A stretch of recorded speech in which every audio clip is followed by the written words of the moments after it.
Aku persembahkan hidupku untukmu. Telah ku relakan hatiku padamu, namun kau masih bisu, diam seribu bahasa, dan hati kecilku bicara.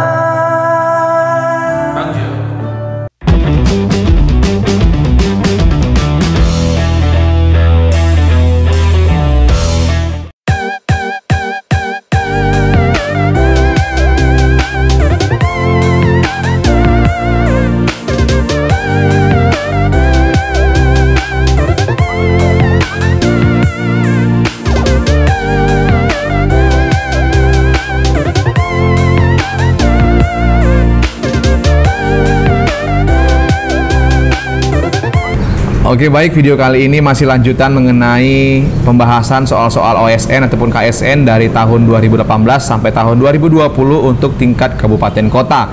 Nah, dalam video kali ini materinya itu mengenai kebijakan moneter dan kebijakan fiskal.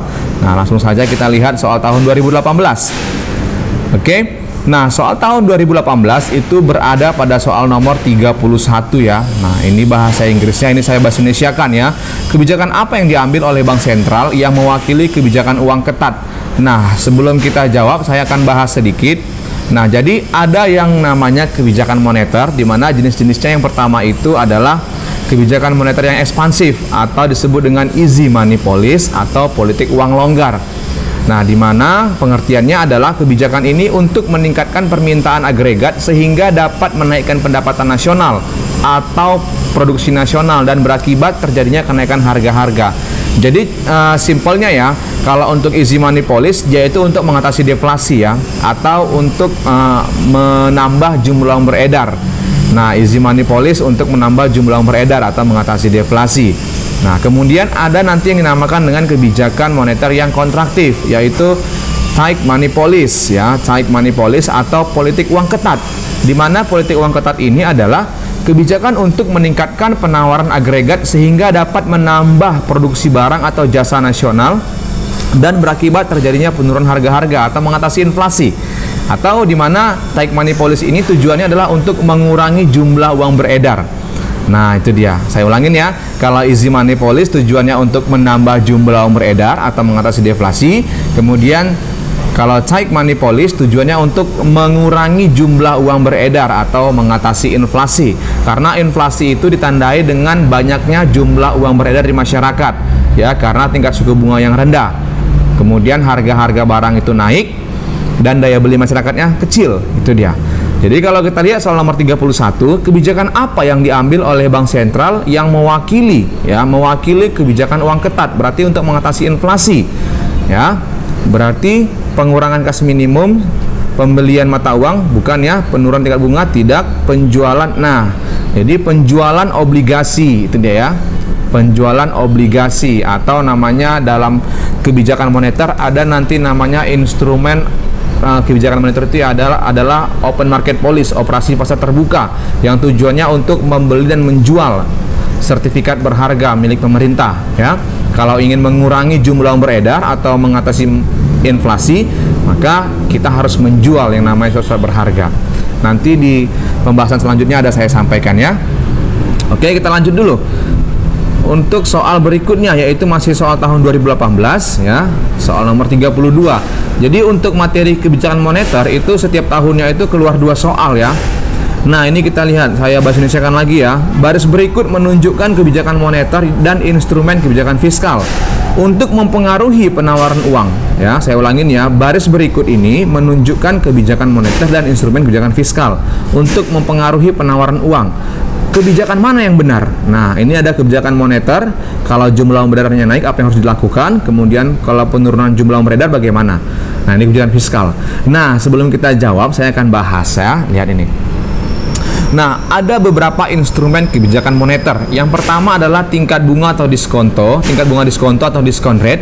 Nah, tujuannya ini adalah menaikkan atau menurunkan suku bunga. Apabila kita atau pemerintah ingin menambah jumlah uang beredar, maka suku bunga diturunkan. Sebaliknya, apabila ingin mengurangi jumlah uang beredar, maka pemerintah akan menaikkan tingkat suku bunga, ya. Karena kalau suku bunganya dinaikkan, berarti masyarakat akan lebih cenderung menabung, sehingga jumlah uang beredar akan semakin berkurang. Nah, yang kedua instrumennya adalah rasio cadangan wajib atau reserve requirement ratio atau cadangan kas minimum atau persediaan kas. Nah, itu dia. Jadi kalau pemerintah ingin menambah jumlah uang beredar, maka pemerintah harus menurunkan rasio cadangan wajib atau cadangan kas dalam bank umum, ya, atau persediaan kas harus diturunkan apabila ingin menambah JUB. Sebaliknya, kalau kita ingin mengurangi jumlah uang beredar, maka sebaiknya persediaan kas atau cadangan kas itu harus dinaikkan, ya. Itu dia. Yang berikutnya instrumennya adalah open market policy. Nah, ini yang tadi saya katakan, di mana politik pasar terbuka, ya, atau operasi pasar terbuka. Tujuannya membeli ataupun menjual sertifikat berharga milik pemerintah. Nah, di mana apabila kita atau pemerintah ingin menambah jumlah uang beredar, maka pemerintah harus membeli surat-surat berharga. Nah, sebaliknya apabila pemerintah ingin menurunkan jumlah uang beredar atau ingin mengatasi inflasi, maka pemerintah harus menjual yang namanya surat-surat berharga. Nah, atau open market selling. Ya, itu dia. Kemudian kalau kebijakan fiskal ini adalah kebijakan anggaran, ya, yang berhubungan dengan anggaran pendapatan belanja negara atau daerah. Nah, di mana faktor yang mempengaruhi penawaran uang atau jumlah uang beredar itu adalah salah satunya adalah pajak.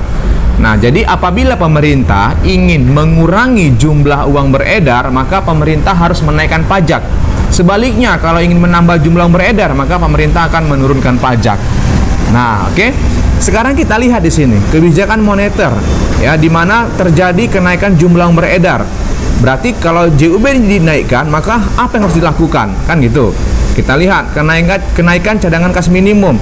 Tidak, kalau ingin menambah jumlah uang beredar, maka kita harus turunkan rasio cadangan wajib minimumnya, harus diturunkan, bukan dinaikkan.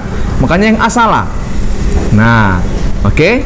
Kemudian yang B, kita lihat kebijakan moneter, kenaikan jumlah uang yang beredar, ya. Berarti jumlah uang yang beredar naik apabila, nah itu dia, turunkan tingkat suku bunga. Coba kita lihat suku bunga. Nah, kalau kita mengurangi suku bunga, ya, maka jumlah uang yang beredar itu akan bertambah. Ya, benar, kan?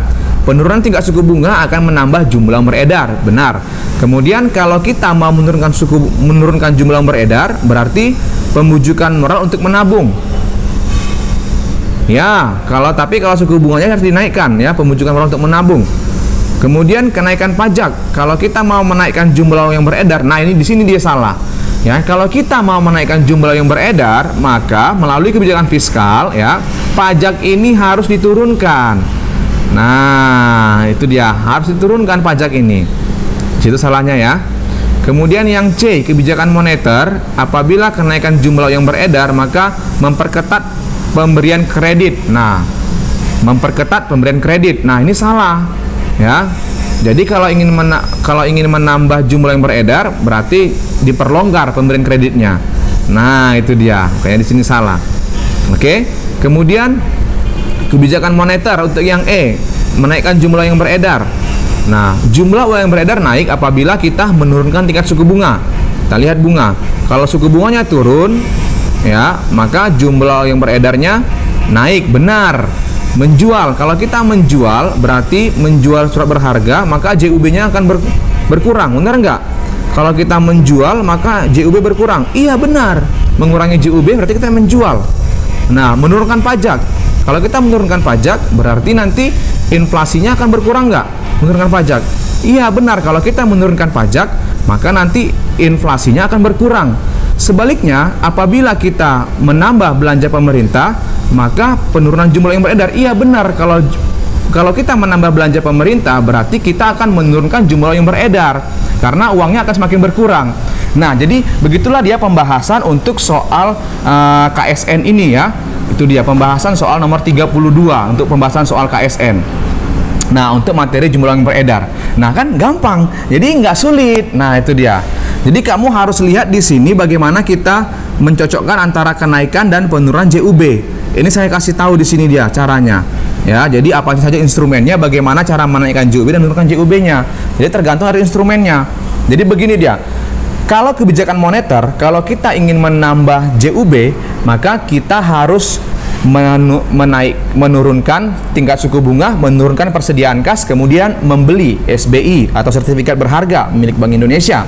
Kemudian kalau kita ingin mengurangi JUB, berarti kita harus menaikkan suku bunga, menaikkan persediaan kas, kemudian menjual yang namanya SBI atau sertifikat Bank Indonesia atau surat berharga milik pemerintah, harus kita jual. Nah, jadi dia mengurangi JUB berarti naik jual, ya kan? Kemudian kalau ingin menambah JUB, turun beli.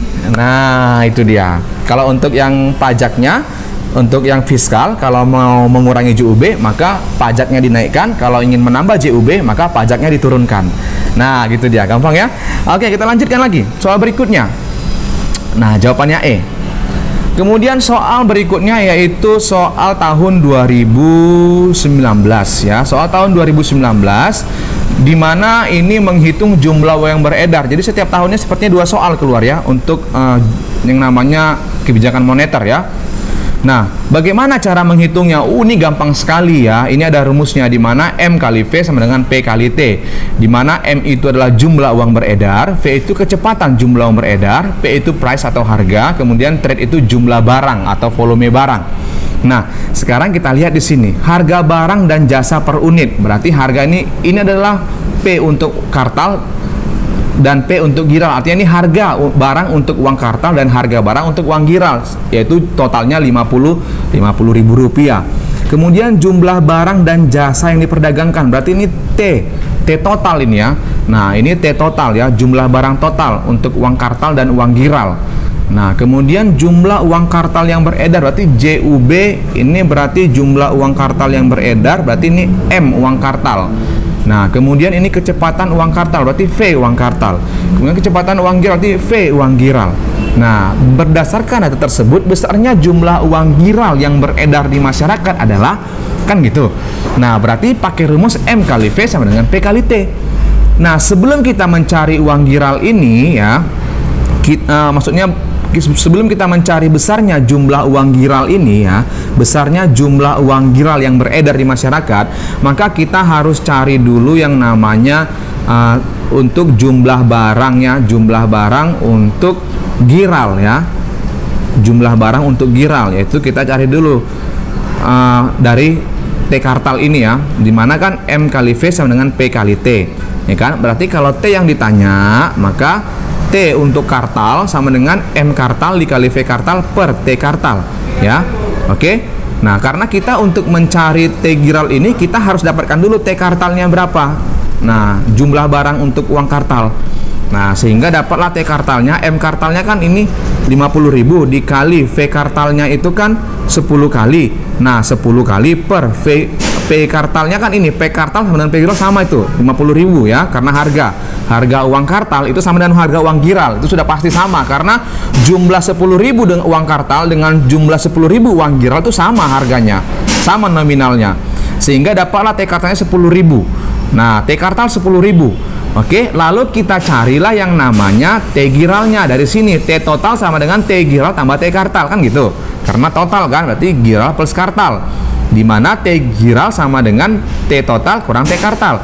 Nah, T giral itu adalah 15.000 dikurang 10.000. Nah, sama dengan 5.000. Nah, dapat T giral 5.000. Oke, setelah dapat T giral 5.000 baru kita cari pakai rumus ini MVPT, tapi untuk yang giral. Nah, ya kan? Karena ditanya adalah M, jumlah uang beredar, berarti M sama dengan P kali T per V. P kali T per V. Ya, ini saya rasa karena kalian yang mau persiapan OSN pasti paham lah cara-cara seperti ini ya. Jadi saya nggak perlu lagi kenapa harus jadi seperti ini rumusnya, enggak, karena saya sudah paham. Oke, berarti P giralnya berapa? Sama 50.000 dikali T giralnya dapat 5.000 per kecepatan uang giral berapa? 5. Ya sudah, dapat M giral 50.000, maka jawabannya adalah A. Gampang kan? Nah, itu dia. Jadi jangan pusing ya, nggak usah pusing dengan angka-angka ini. Ya, karena yang dicari adalah jumlah uang giral yang beredar, maka kita pakai rumus ini. Tapi kan karena belum diketahui volume barang atau jumlah barang untuk giral, maka kita cari dulu volume barangnya. Nah, ini dia. Pakai dari sini rumusnya, baru pindah kemari, Dapatlah M giralnya 50 juta, maaf. 50 juta rupiah. Nah, gampang kan? Nah, itu soal yang pertama untuk OSN tahun 2019. Nah, soal yang kedua, ini gampang sekali, lihat ini. Bila pemerintah melakukan kebijakan dengan menggunakan politik bersegi banyak, yang dimaksud adalah kebijakan yang menggunakan, kalau politik bersegi banyak itu adalah kebijakan yang menggunakan kebijakan moneter, fiskal, dan non moneter. Jawabannya D. Nah, di mana kebijakan moneter itu adalah untuk mengurangi jumlah uang yang beredar di masyarakat yang dilakukan oleh Bank Indonesia, sementara fiskal adalah untuk mempengaruhi penerimaan dan pengeluaran pemerintah. Kemudian yang non moneter adalah meningkatkan jumlah produksi dan menambah jumlah barang di pasar. Nah, gampang ya, jawabannya E. Nah, jadi gampang ya, itu dia. Nah, itu untuk tahun 2019. Sekarang untuk tahun 2020. Jadi setiap tahunnya keluar dia 2 soal ya.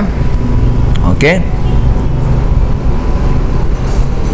Nah, untuk nomor 29, lihat tahun 2020. Gampang sekali. Berdasarkan matrik di atas, kebijakan fiskal dan kebijakan moneter yang dapat mengatasi inflasi. Ingat, mengatasi inflasi berarti naik-naik jual, ya kan? Naikkan persediaan kas, naikkan suku bunga, jual SBI, ya kan? Itu dia, naik-naik jual, ya. Kalau mengatasi deflasi, turun-turun beli. Nah, itu kata kuncinya.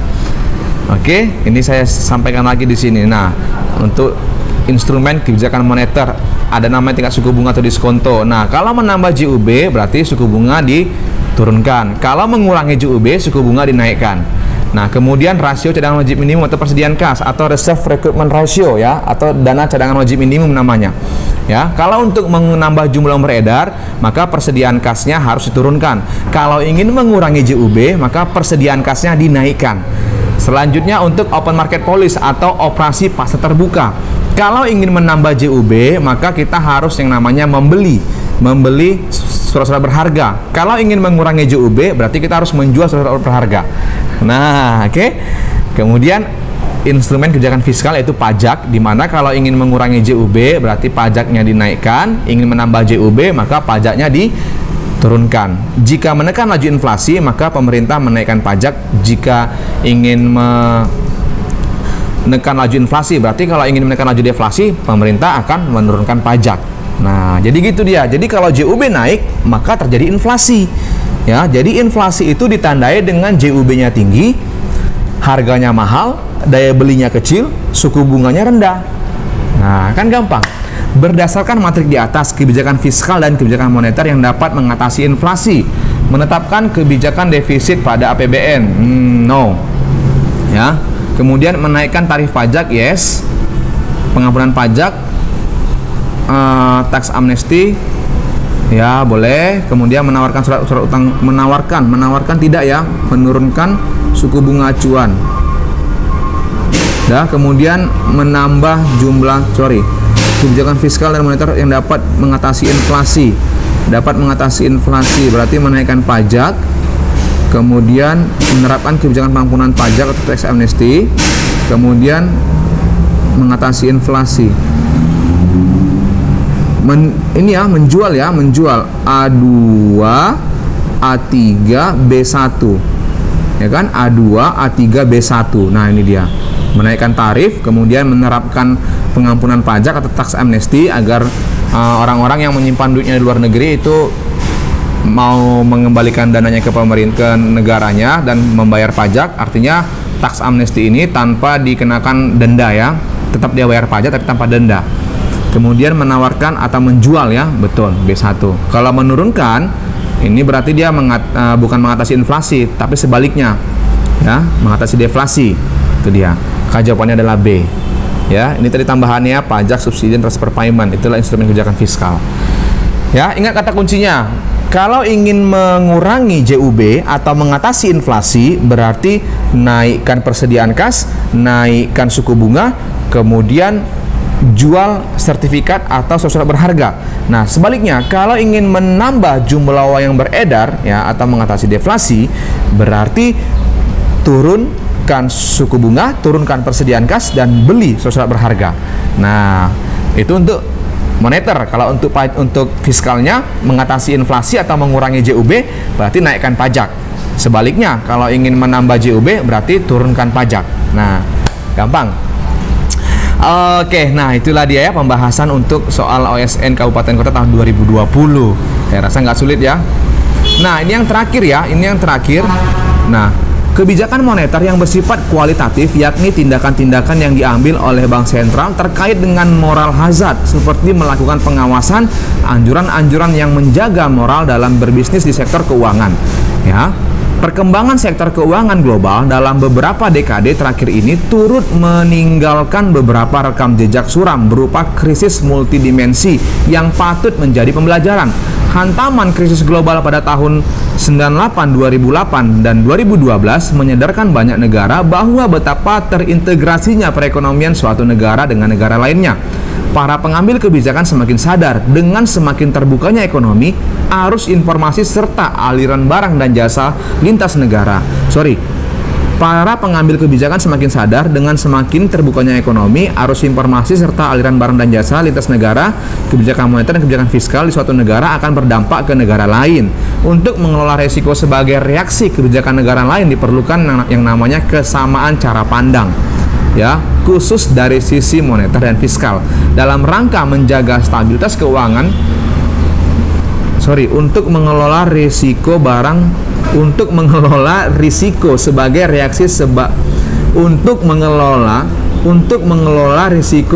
reaksi kebijakan negara lain diperlukan kesamaan cara pandang, khususnya dari sisi moneter dan fiskal dalam kerangka menjaga stabilitas sistem keuangan. Kebijakan ini kenal dengan istilah. Nah, sebelumnya kita bahas dulu ya. Jawabannya adalah makroprudensial. Nah, makroprudensial itu adalah kebijakan yang ditunjukkan untuk meningkatkan ketahanan sistem keuangan dan untuk mengantisipasi resiko sistemik yang timbul akibat keterkaitan antara institusi dan kecenderungan institusi keuangan untuk mengikuti siklus ekonomi sehingga memperbesar resiko sistematik. Nah, jadi sebenarnya dapat sih jawabannya di sini, nggak mungkin moneter, nggak mungkin fiskal, nggak mungkin real. Berarti antara mikro sama makro. Tapi kalau mikro itu dia kan kebijakan dalam pengawasan dan menjaga individual ya, individual institusi keuangan. Sementara kalau makroprudensial dia global. Maka jawabannya adalah kebijakan makroprudensial ya. Nah, jadi untuk OSN ataupun OSN ataupun KSN bidang kota tahun 2018 sampai tahun 2020 untuk materi kebijakan moneter ya, itu keluar 2 soal. Ya, itu dia. Jadi dari semua video yang saya sampaikan untuk pembahasan soal-soal KSN ini adalah soal-soal yang selalu keluar di tahun ke tahun ya dalam kompetisi OSN ya. Nah, jadi inilah pembahasan untuk materi kebijakan moneter ya. Oke. Nah, semoga kalian sukses dalam menghadapi KSN tahun ini ya. Saya berdoa semoga yang terbaik kalian dapatkan. Tapi untuk mendapatkan hasil yang terbaik, maka kalian harus berikan pengorbanan terbaik pula. Artinya pengorbanan apa? Waktu belajar harus lebih banyak ya. Korbankan waktu bermain dan waktu tidur ya, itu dia. Jadi lebih fokus untuk pembahasan soal agar nanti lulus di KSN tingkat kota, bisa melanjut ke provinsi dan sampai ke nasional ya. Nah, pesan Mr. Rian yang terakhir, tetap jaga kesehatan, rajinlah mencuci tangan, pakai masker kalau keluar ya. Terima kasih semuanya, sampai ketemu dalam video pembelajaran selanjutnya. Bye.